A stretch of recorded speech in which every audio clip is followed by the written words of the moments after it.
jot na ba tegal fanweeri simili mbokk yi ñu ngi leen di nuyu di rafetlu seen ànd ak seen kóolute ci xibaaru marax yi ponk ba ca gën a fës code des marchés publics ñu soppi ko ngir bërëbu liggéeyukaay yëngatu ci wàllu pétrole ak gaz gën cee gis seen bopp ñu ne projet bi ñeel décret bi xaatimees na ko ba tax na sax ñi nga xam ne ñoom ñooy société civile bi rafetlu wuñ ko te itam nee ñu daal lu jëm ci constitution bi dañ cee gis ak jalgati beneen ponk mbokk yi muy liggéeykat yi nekk ci gox yeeg gox goxaan yi xëy amal ab doxub ñaxtu di ñaawlu doxalinu fonction publique boobu lee bokk na ca la ñu gis mooy ñàkk yamale gi ñu ñàkk yamale ñenn ci ay liggéeykat leneen itam lu ñu xamle mooy ñu ngi sàkk ñu xoolaat payoor yi ba noppi itam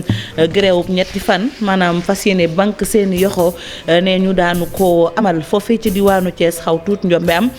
benn gune gu jigéen gu am fukki at ak ñaar le courant masse foofee xaw tuut daal mu loof ndaxte jële na ca ay lakk-lakk yu métti ba tax na foofee ca quartier Ersan ba mbir mi xewee ci diwaanu Thiès kaay askan wa ñu ngi sàkku rek itam ci kilifay Senelec ñu indi saafara ci mbir moomi le leneen itam lu soxal li nga xamante ni si moom mooy wàllu diine ak pèlerin catholique yi nga xam ne dinañu bàyyeekoo fi ci Ndakaaru ëllëg ci àllarba fas yéene dem nag amal seen ko aj ak seeni ziar ñu ngi toll ci ñetti téeméer ak juróom fukk dëkk yooyee nag ñu jëm wala bokk réew yooyee lu jëm ci mbas meek ñàkk yeeg pass sanitaire bi am na fa doole lool ba tax na ñoom it def nañ ci ay jéego Maxim Ndiaye moo fekke woon ndaje mi mbokk yi li may ponk yi fi gën a fës ngeen taaxir li ma ñëw léegi ñu faram fàcce.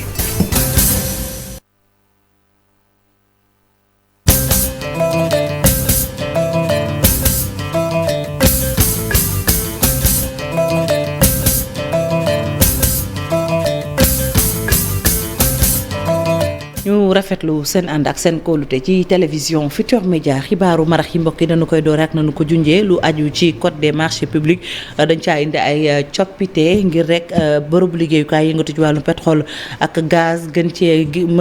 mën a gis seen bopp ñu ne projet bi ñeel décret bi xaatim nañu ko ba noppi li nga xam ne itam moom mooy ay coppite ñu tudd ko ci mbir mi forum civil daal ñaawlu na lu ni mel ba noppi itam nee na bu ñu ko defee dinañ jalgati li nga xam ne mooy sunu charte réew dañ ci ànd ak Ibrahima Kane ci ay leeral. décret bi bokk na ci li ko sabab may entreprise yu Sénégal yi yëngu ci wàllu énergie ñu am compétitivité bu baax bokk na ci motif yi ñu exposé bi ñuy xaatim décret bi ñu ne faaw ñu yombalal yenn procédure ci passation marché public yi entreprise yooyee ngir nag ñu mën a gis seen bopp bu baax a baax ci concurrence bi ci secteur énergie gi forum civil ne àndu ca benn yoon teg ca ne dañoo jalgati constitution bu réew mi. ay wàllu njënd la mu génnee ko ci code des marchés publics maanaam ñoom ñu doxalee yaa ma neex doxalee lu leen neexee bi ñu fexee ba am décret bi ñu jàngat ko jàpp nañ ne décret président boobu noonu dafa nekk décret boo xam ne dafay salfaañe constitution dafa nekk décret boo xam ne dafay salfaañe la loi 2016 portant code des obligations de l'administration qui a été modifiée dafay salfaañe également les directives de l'UEMOA sur les marchés publics. ci décret googu nga xam ne nag dafay indi ay coppite ci code des marchés publics bokk na ci entreprise yi Senelec SAR Petrosen Holding ak i filialam ñoom ñooñee yépp dinañu mën a jënd pétrole brut wala sax ay produits pétroliers wala gaziers wala sax ay produits chimiques lu jëm ci approvisionnement réew mi te loolee buñ koy def nag duñu appliquer lii di procédure yi nga xam ne code des marchés publics loolu la tëral Birahim Seck ne lu ni mel tey na xel. li ñu wax comme exposé de comme rapport de présentation li ñu expliqué ne moom moo tax ñu war a génne yenn achats yi amul fenn fu mu tegu ci wàllu yoon amul fenn fu mu tegu ci wàllu éthique amul fenn fu xam ne tegu na fa ci wàllu respect ressources sénégalais yi ba tax na ñu jàpp nañ ne modification bi du leen lu dul favoriser yenn entreprises yi. njuuj njaaj la am déet loolu tontu si jafe na wante li wër te wóor mooy projet décret bi numéro 2022-1538 moom xaatim nañ ko ba noppi. décret googee sax mooy indi ay coppite ci loi numéro 2014-12-12 bu 22 septembre 2014 nga xam ne moo ëmb code des marchés publics. Ibrahima Kane ñu sant ko bu baax gërëm ko des ba tey ci xibaar yi wax itam ci waa Génétique International ñoom it génn nañu daal weddi tuuma ba tëdd ci suuf tuuma lañu ko jàppee muy kàddu yu jóge ci directeur général bu FONSIS ne ñu daal lu jëm ci mbir moom nañu ko waxee ameewul te itam nee ñu lu jëm ci promoteur génétique bi ne lu jëm nag ci koppar yi ñu ngi ko xayma ci juróom-ñeent fukk ak ñaar ci ay milliards ba noppi itam contrat ba xaatimees na ko ci atum 2014 ba léegi dañ ci ànd ak Habib Faye ak Mohamed Dieng ñu indi ñu ci ay leeral. tabaxaat hôpital Le Dantec gi coow li ba léegi dañu ci suba gi ña nga xam ne ñoom ñoo ŋànk société bi di Génétique International ñoom te seen tekkaaral ga la ñu génn ngir rek gën a mën a leeral mbir gannaaw kàddu ya directeur général bu FONSIS yëkkati woon jëm ca contrat ga ñu signé ñeel wàllum financement wu projet gi. Pape Demba Diallo directeur du FONSIS ak kàddu nii mandat de recherche de financement da mel ni Génétique intermédiation financière lay def wala courtier bi mu financement pour état du Sénégal wala pour ñoom du loolu contrat la bu ñu bind mu leer ci kaw loolu ñu def liggéey bu mucc ay étude formule innovante bi nga xam ni moo adapté ci hôpital bi nga xam état du Sénégal bu endetté wu di jaay suuf koppar gi mi ngi toll ci juróom-ñeent fukk ak ñaari milliards ci suñu koppar loolee doon loo xamante ni it jarul woon benn yoon ñuy jaay lu toll ci ñetti hectares ci suuf si Souleymane Diagne wax li ni mel te it la mu cay sàkku rek moo di wàllu recette yi mu am akub kaaraange ca l'hôpital gi ngir rek fay bor gi mën a yemb. jox ministère de la santé mais ñu sécuriser recette bu ñu ko sécuriser bu weer dee wala bu at mi dee ñu yëkkati li ñu war a fay toppar yëkkati fay borom li des ñu jox ko ñu bàyyi ko hôpital te loolu bu ñu ko defee ci compte d'exploitation ak business plan bi hôpital bi da koy delloo sans pour autant mu sentir ko. donte sax xaatim nañ ab contrat bu leer ak direction bu hôpital Le Dantec moom mii di njiitug Génétique xalaatut benn yoon dem ca yoon la mu bëgg rek moo dig ñu pencoo ngir njëriñu réew mi. maintenant nag dugg taay ji siis yooyu day daal di nekk lu nga xamante ne du lu rafet te du encourager Sénégal yi nekk bitim réew nga xam jàng nañ fu ne di ñibbisi parce que dañuy daal instant daal bu ma sañoon daal pencoo waxtaan te xam ni bon te réew bu nga xamante ne réew yoon la nekk. porté wuñu plainte defuñu dara li ñu soxla moo di que ñu déglu nu réew mi am na borom. service yi nga xam ne jëlee nañ ko ca l'hôpital Le Dantec ak i personnel bi loolee yëpp doonut benn yoon loo xam ne xaatimoon nañ ko ca contrat ba nga xam ne it moo leen lëkkale woon ak directeur bu l'hôpital bi bile contrat ña ngi ko xaatim ca atum 2014. Habib Faye mu nekkoon waa Génétique International ak coowal hôpital Aristide Le Dantec ñu wax itam ci leneen coow muy fonds social bi ak Mody Guiro mi nga xam ne daal moom nee na ñetti cimenterie yi nekk ci réew mi ne daal dañoo xaw a lajj ci seen liggéey moom gisewut nu ni mel dafa jàpp rek ne ñenn ca dañoo bëgg a làqatu ci yooyu kàddu ngir dàq ay boroomi kër ak boroomi njaboot leneen itam lu mu wax mu rafetlu nee na dogal bi nga xam ne jëwriñ bu ñu denk wàllu télécommunication jël na ko ngir rek société bi di Expresso dellu siwaat ci dogal bi mu jëloon dàq ñenn ci ay liggéeykatam seen lim toll ci juróom fukk Mody Guiro la ñuy teewlu ak Chérif Dia.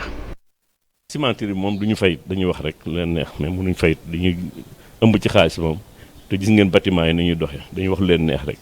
gouvernement bi mu am fulaam ak fayda waaw tey liggéeykat yi ñu jàpp liggéey.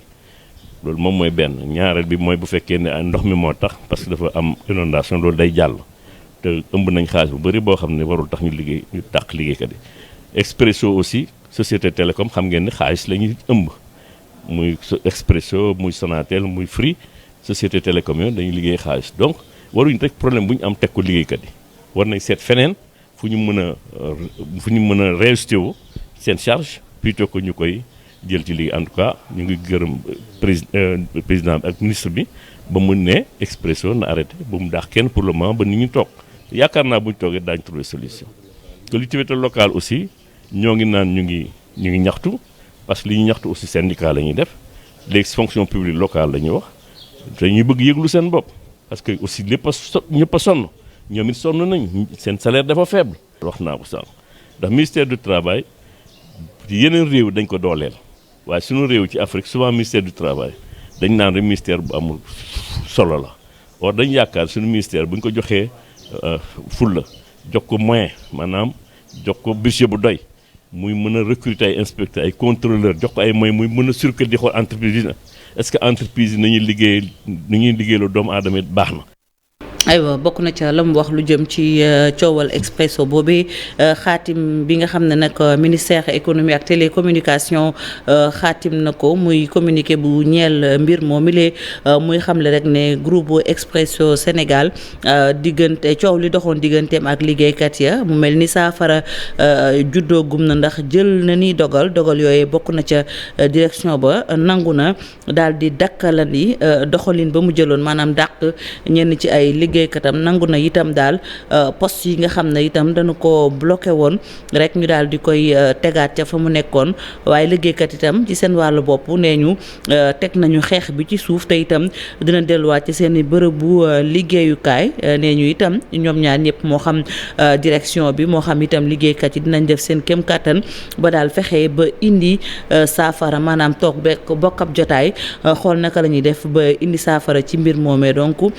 communiqué bi mu ngi bawoo ci ministère bi ñu dénk wàllum économie numérique ak télécommunication xam ngeen ne mooy ministère boobu Yankhoba Diattara jiite ñoom ñoo ci doon doxi jéego ba mbir mi mujj na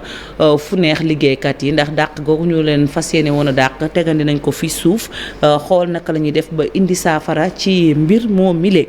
ñu wax itam ci ñeneen ñoo xam ne ñu ngi ci coow muy liggéeykat yi nekk ci gox yeeg goxaani xëy danoo mer ba futt ba tax nañu wàcc ci mbedd yi bokk na ca la ñu wax ñàkk yamale gi ñu ñàkk a yamale ci fonction publique bi leneen itam muy seeni payoor nee ñu warees na ko xoolaat yamuñu ca ñoom yooyu liggéeykat ndax dañoo fas yéene banque seeni yoxo ci diirub ñetti fan Fatou Bintou Konté ak Alioune Diagne ñoo fekke woon doxu ñaxtu bi. tey nag dañu amaloon ab marche bu rëy ñoom liggéeykat yi nekk ci mairie yi ñu di travailleurs des collectivités territoriales ñu mer ba futt nag di réclamer li nga xam ne moom moo di yokkute ci seen salaire comme nañ ko defee ci fonction publique bi lee ñëpp la ñu mobiliser pour que ñu ñëw tey wan suñu naqar par rapport à situation bi nga xam ne moom la état bi def maanaam yokk payeeru agent yi état yi mu bañ ñu ko appliquer ñun te article 29 dafa ne bépp augmentation bu am ci côté ci état war nañ ko appliquer fii d'office parce que loolu mooy yoon fonction publique mënuñu xeex depuis ñaari fukki at ba ñu taxawal ko ñu bañ ñu bay en rat kooku dootuñu ko nangu. mu di ay jafe-jafe yoo xam ne ñu ngi koy dund ñoom agent yu nekk ci collectivité territoriale yooyu ba tax ni ñu ngi bëgg li nga xam ne moom moo di effectivité fonction publique locale ñu defal leen ko ci na mu gën a gaawee. bu setee ñun la bu centre de santé bu ñu koy wax agent collectivité territoriale locale la bu ñuy wax cimetière agent collectivité locale la tout ce qu'on dit c'est les agents des collectivités locales qui sont derrière mais ñoo gën a sonn ñoo gën a ñàkk doole ñoo gën a néewle alors que nous sommes un démembrement de l'État nous réclamons l'effectivité de la fonction publique locale. ba tax ni ñu amal ab grève ñetti fan ci mois de septembre bii de li nga xam ne moom la ñuy dëgmal te bu boobaa li nga xam ne moo jëm ci mairie wala cimetière dañ koo fas yéene tëj. 21 22 23 septembre ñetti fan grève nga xam ne dañuy banque suñu loxo tëj bépp collectivité locale bépp service municipaux bu boobaa dañuy xam ne état bi dina xam ñan ñooy liggéey Sénégal ak ñu dul liggéey donc jot na vraiment état jël ay matuwaayam parce que mënoo wote ay loi yóbbu ko assemblée nationale jël ay décret d'application gane doo appliqué li nga xamante ne mooy yelleefu liggéeykatu collectivité locale léegi nag ñoom fépp nañu pare nañu pour vraiment seen àq seen yelleef ñu foqati ko ñu appliqué ko. ñoom liggéeykatu collectivité territoriale yooyu ñu ngi yuuxu wàllu te di laaj nag ñu defal leen ay salaire yoo xam ne dana mën a méngoo ak li nga xam ne moom la ñuy liggéeyee. Fatou Bintou Konté ni ñu wàccee ci mbeddu Ndakaar yi ñoom liggéeykat yooyu itam noonee la seeni nawle ya nekk ci diwaanu Saloum wàccee foofile ñoom liggéeykat yooyu nekk ca mairie ñoom it rek la ñu wax mooy ñu xoolaat payoor yi maanaam xeex bi benn la ba noppi itam gréew ñetti fan boobile ñoom it dañ caa fas yéene soobu Abou Ndiaye mooy secrétaire général national bu liggéeykat yooyu le kaddu yi mi ngi ko dénk Pape Mbaye Diaw ak Faly Gueye toggal ci diwaanu Saloum télévision Futurs Médias. marche bi tey li nga xamante ni tey bi moom la ñuy marche mooy 100 000 francs yi nga xamante ni bi moom la président Macky Sall yokkal agent fonctionnaire de l'État yi bàyyi ba nga xamante ni élection yi ay 4 jours ci des ñu yoo defal une augmentation de 100 000 francs parce que ñun jàpp nañu c'est une injustice mënuñu yokkal lii yokkal nañ jàngalekat yi yokkal nañu waa santé dégg nga yokkal nañ fonctionnaire lu tax ñu duñu yokkal te ku bëgg kayitu juddu tey fii ngay ñëw ku bëgg certificat de décès ci mairie bi nga ñëw bu ñu la ko joxul tey ji doo ko am dégg nga mariage ak lépp ñun la daañu won nag président Macky Sall ko ñun am nañ importance ci réew mi la ñu bokk te benn secteur ëpp ñu importance tey ci réew mi du kenn nag benn service ëpp ñu importance mënuñu yokkal fonctionnaire yi 100 000 francs yokkal jàngalekat yi yokkal waa santé ñu ne duñu yokkal waa collectivité locale loolu nag la moo fi jeex moom lañ dul nangu c'est terminé jeex na à part lii le 21 le 22 le 23 intersyndical décrété na une grève d'avertissement de 72 heures kenn du liggéey personne fonction publique locale bi tamit aussi wax nañu demandé nañ la réintégration de tous les travailleurs parce que am na ay xale yoo xamante ne bi audit bi fekku leen fi woon donc ñooñu tam dañu war a réintégrer la fonction publique. aywa ñu wax itam ci beneen ñaxtu muy communiqué itam bu bawoo ci ñi nga xam ne ñoom ñooy saytu jaww ji bu ñu ko waxee nag mooy ñi liggéey ak ñi yore roplaan yi ak lu ni mer di leen xoolal daal jaww ji ñu leen gën a xam ci aiguilleur du ciel ñoom nag xam ngeen ne njiitu réew mi da leen a dalal ngir ñu waxtaan ndax dañoo amoon ab préavis maanaam dañoo fas yéene banque seen yoxo waaye xool nañ ba xool xam ne daal mbir moomee dañ ko tegandi fi suuf ndaxte ñoom contrôleur aérien yooyu seen ab liggéey am na solo soo xam ne bu nu banquee seen yoxo rek mbir mi mën naa indi ay jafe-jafe lu ci mën a am daal nee ñu digge yi nga xam ne wala boog jéego yi nga xam ne jël nañ ko ñi ngi ci am yaakaar ne saafara dina ci juddu leneen itam loo xam ne xamal leen nañ ko rek niñ ko waxee mooy grève boobee dañu koy dakkalandi préavis boobee dañu ko dakkalandi lañ wax ndax suspendre lañ wax lu ci mën a am itam nee ñi daal dinañu topp mbir mi xool fan la mujjee donc loolu itam di communiqué bu bawoo ci ñoom. ñu weel xibaar yi wax itam ci tiis ak wendu buubu ma nga nekk ci diwaanu Thiel ca Linguère foofee askan wa dañoo xëy yeewu ak njàqareeku tiis benn borom kër la ñu ne moo faat doomam bal la ko dóor mu ñàkk bakkanam ci altine ji démb la am ba mu defee lu ni mel nag nee ñu moom Mamadou Sow ca la daal di mosay tànkam néew doom ja nag yóbbu nañ ko ci hôpital Magatte Lô ba ca Linguère sapeur pompier ñu amal lu ni mel fi mu ne nii xamuñu daal lan moo tax moom wayjur woowee faat doomam ab enquête ibbi nañ ko xibaar bi ki ñu ko baaxee di Mamadou Moustapha Ndiaye toogal télévision Futurs Médias ca diwaanu Jolof. ñu dem ca Thiès kaay wax itam ci tiis woo xam ne daal mujj na ci jàmm ndax gone ga bakkanam sowe nañ ko gone gu jigéen la gu am fukki at ak ñaar courant daal moo commence fil yooyu ñu naan HTA haute tension la mu jële ca nag ay lakk-lakk yu mitti ba jamono ji ma nga ci hôpital mbir ma nga xewee gox bu ñu naan R100 ci diwaanu Thiès askan wa fay yeewoo di sàkku rek ci kilifay Senelec yi ñu bàyyi xel bu baax mbir moom mi Ceskaay dañu fay fekki Cheikh Anta Diop ak Sey Latir ci ay leeral. ñi ngi ci quartier bii di R100 nekk ci commune Thiès Est fii ñi ngi fi dajeek waajuru xale bu jigéen bi nga xamante ne fil haute tension yi moom moo ko xëcc taf ko ci boppam ba xale bi lakk-lakk yu metti papa ji mi ngi ñuy woon poteau électrique bi def jéye ji. def naa 12 jours ak moom hôpital man maa doon fanaan ak moom tous les jours ba nga xamante yàlla def na mu tane. ñu indi ko ci kër gi bu mu mën a continuer soins yi ñu ngi sant yàlla nag parce que y a plus de peur que de mal parce que vraiment courant haute tension bu maas xale bu am 12 ans bu ñu ne la mu ngi tane soins yi nu mu mën a mel rek da nga koy sant yàlla. haute tension yi ni nga xamante ni ñoom la tiimee suñu kër yi vraiment danger la boo xamante ni xëy na dal na ci Anta tey mais boo ëllëgee mën na dal ci beneen xale. fil bi à tout moment mën na dagg à tout moment mën na dagg loolu daal nañ ñu ci dimbale taxawuñu. kii di colonel Adama Diop dëkk fii ci quartier bi nee na lii de war nañ cee jóg ndaxte lim fi am bari na lool. kër yi biir dëkk bi mbedd yi dafa bari ay filu téléphone filu courant filu câbleur yi loolu autorités yi war nañ ko xoolaat te xam ne xale yi boo téyee say doom ñu nekk sa biir kër génnuñu mais mën nañoo fo ci kaw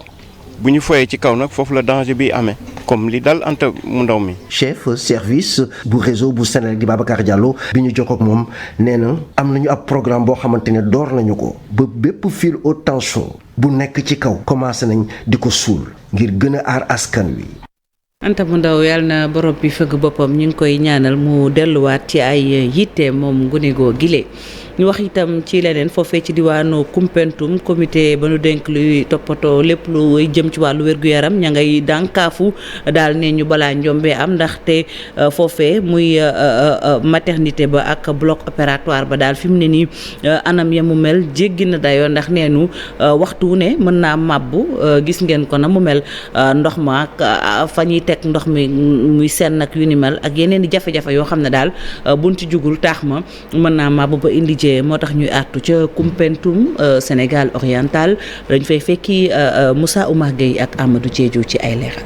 ñi nga xam ni seen wér-gi-yaram dafa sutante ñu tëdd ci hôpital bi nekk ci Koumpentoum daanaka ñu ngi ci guddi gu bët setagul ndaxte ci jamonoy nawet di buy taw bare na ci ay salle d'hospitalisation ci maternité bi ak ci bloc opératoire ba daanaka ni ñu defaree dal yi baaxul dafay senn ci seen kaw ci noonu nag ñi nga xam ne ñoo fare ci comité de développement sanitaire bi daal di nag yooku wàllu artu ci ganam yi gën a teel laata ëllëg si biir ay musiba mbaba kumba dafay dikk moo xam ni dañuy ragal lenn ci mab daal di fay am wala boog courant bi nga xam ne léeg-léeg dañuy dégg ay électrocution ak ndox mi am na ay musiba yu muy jur looloo tax ñoom ñu daal di amal waxtaan feggoo ak taskati xibaar yi ci jamono ji nga xam ne wër nañu ba nemmeek hôpital bi ci anam yu ñuy dund. Le préfet bind nañ ko le médecin bind na ko moom si boppam tamit def na lu mu war a def bind na mais dafa amagul réponse au niveau central. parce que tey bu ngeen xoolee dal yi bu ngeen xoolee courant bi dafa ñaaw si gis-gis je pense que ne tey Koumpentoum mérité wul lii te fi ñu toll nii lenn la ñuy bañ nag. ñu dem toll benn stade bi nga xam ne dara dana fi xew ñaanuñu ko yàlla ñu gàddu seen ay 4x4 wala seen ay 8 ñëw bu boobaa nañ xam ne responsabilité bi ñoom la bu boobaa lépp li nga xam ne population Koumpentoum waroon na ko def na ko boobaa ñu xam ne ñoom ñoo engagé seen responsabilité moo engagé wu balaa boobu nag ñu ngi la ñuy artu directement fi ñu toll nii dañuy jéggi madame la ministre mais artu le président de la république je sais que ne yëgul lu xew ci centre de santé de Koumpentoum. ci jamono jii nag bëgg nañu nguur gi daal di leen a gestu ndaxte nee nañu ki nga xam ne tey jii moom mooy jëwriñ bi ñu dénk lépp lu jëm ci wàllu wér-gi-yaram bañ ko defee directrice nationale de la santé dikkoon na amal fa tukkib nemmeeku waaye itam ba tey lu weesu loolu njiitu réew mi ci boppam ba mu doon dem Médina Gounass ba mu taxawee ci Koumpentoum am na kuréel boo xam ne yebaloon nañ ko ñu dellu si nemmeekuwaat jafe-jafe yi nga xam ni district sanitaire bu Koumpentoum ñu ngi koy dund waaye boobu ak ni si France daal di xëddeem. ñu wax ci wàllum diine ak lieu saint de la chrétienté xam ngeen ne nag ñu ngi koy waaj ndax fii ci Sénégal ñu toll ci 300 ak juróom fukk ci ay doomu aadama ñoom it fas yéene nañoo bàyyeekoo fii ci Ndakaaru dem li nag mooy bu njëkk bi ñu ko amalee gannaaw bi mbas mi duggee ba léegi ñu tànn itam ponk bu am solo waxtaane ko wax nañ itam ci mbas mi ak dëkk yooyu ñu jëm ak solos ñàkk bi ak passe sanitaire bi Mariam Ndiaye ak Diafara Ba lañ ci àndal ci ay leeral. ñaar fukki fan ak ñeent ci weeru ut mi ñu nekk ba fukki fan ak ñett ci weeru setumbar bi ñu jëm ujaaj catholique yi dinañu dem ci barab yu sell ya ca yoonu chrétien muy aj bu ñuy tàmbalee ki Israël. pour pèlerinage bi am na 300 ak juróom fukk pèlerin yuy dem étape bi jiitu moo nekk Israël Jérusalem bu ñu fa jógee nañ dem Rome dañuy dégg pape bi bu ñu jógee Rome ñu wàcc Lourdes ngir sàggal Mariama itam. ñu bëggoon a aji 2020 jënd bi te antuwul woon ndax mbas mi ñoom it dinañu dem ànd ak ñu ren. fu ñu toll nii lépp leer na lu jëm ci transport yi monseigneur wax na ko léegi am na ñoo xam ne dañoo bund woon bu yàgg waaye ñaari at yu weesu mënuñu woon def pèlerinage ndax mbas mi fi nekkoon moo tax ngir yemale yépp ñu bàyyi billet boobu ñu tegoon ndax ñu mun a am itam nombre exact pour les pèlerins. ñii organiser aj bi nag buñ sañoon ujaaj ji ñàkku bu leen di aar ci mbas mi ndax ñetti dëkk yi ñuy dem dañuy laaj passe sanitaire. ñaax nañu bépp pèlerin mu mun a vacciné wu parce que xam nañ ne mbas baa ngi fi ba tey te jël nañ devant yi ba nga xam ne pèlerin bu nekk war na am passe sanitaire ngir mun a doxal wala en tout cas dem pèlerinage. bokk dox ànd ngir jublu fa bërëb yu sell yi dox ci tànku Krista bi ndax bu ñu ñibbisee ñu doon ay seede ci lu ñu gis ak lu ñu dégg. Pèlerins de la synodalité, artisans de communion, de participation et de mission mooy thème mu pèlerinage catholique bu édition 2022 ujaaj yi dinañu def fukki fan ca Israël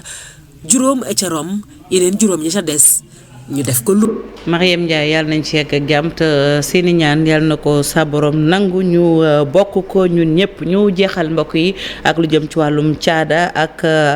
observatoire bi toppatoo lu jëm ci wàllu musique ak art ñoom daal dañoo gis ne lu jëm ci koppar yi nañu ko yoree baaxul seen coordonnateur la mu gis mooy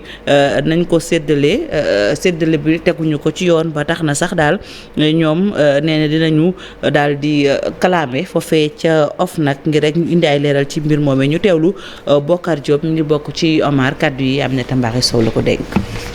fonds boobu nga xam ne ni moom la ñuy wax fonds des cultures urbaines te rappeur di ko woowee fonds des copains unis muy fonds boo xamante ne nii depuis 2019 gannaaw bi nga xamante ne nii direction des arts mi ngi koy joxe dañoo sentir ne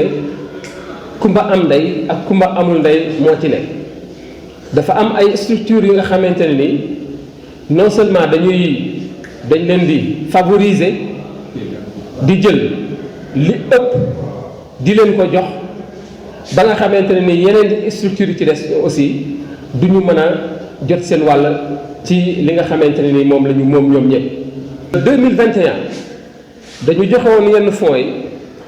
mu des ñi nga xamante ne ni